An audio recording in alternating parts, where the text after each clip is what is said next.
Hi everyone, my name is Kayla and welcome back to Kay's Hidden Shelf where we talk about books.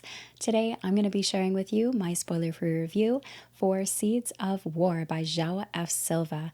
Now I did receive this physical copy in exchange for an honest review from the author. I also apologize in advance because I lost my voice a couple days ago and it is slowly coming back, but if it degrades in quality, I apologize. Alright, without wasting any more time, let's go ahead and dive into this.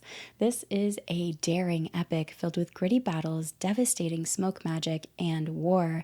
The Seeds of War by João F. Silva is a self-published epic fantasy and the first in a new series that explores humanity's determination to survive. Now, this was an anticipated release for me. Both the cover and the synopsis caught my eye, with many of the themes and tropes that I love in fantasy being mentioned in the synopsis, and from what I heard in reviews, it just sounded right up my alley. The big question now is, did it deliver? Let's break it down. The story follows three characters, their struggles for survival, and the whispers of war that threaten to destroy the past 10 years of peace. Even with the Crimson Wars ending 10 years ago, the lives of those in the known world remain a struggle, with starvation, poverty, and slavery a common sight, while kingdoms seek new means of power and control. As this is a multi-POV story, we see perspectives from Gimlor, a mother and veteran who strives to protect those she loves, and a village of her own making. Rednow, a feared mercenary leader who longs to retire. However, as the voice of his dead sister plagues him, one last job calls. And finally, Obreses, a thief and conman pretending to be God while hiding a very vulnerable secret.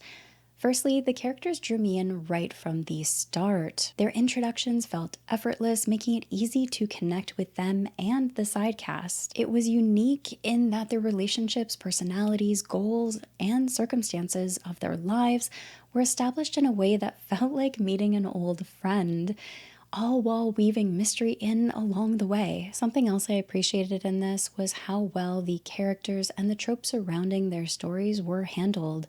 They were done with a lot of thought and care and gave more depth to the characters than I had originally anticipated, which is always a great feeling. While the three main characters do begin on separate paths, events bring their arcs together as the plot comes to a head. Each character is also unique in their methods of survival, as the author explores the lengths humanity will go to during desperate times. I was also surprised to find the author included a bestiary at the start of the book, giving readers a visual aid to the creatures found within the pages. That was really helpful for me. It's also accompanied by a glossary at the end of the book for reference while you're reading. Though these may not seem like big things, I love the added details and found them helpful while I was reading. In terms of the world building and magic system, they felt unique and well built.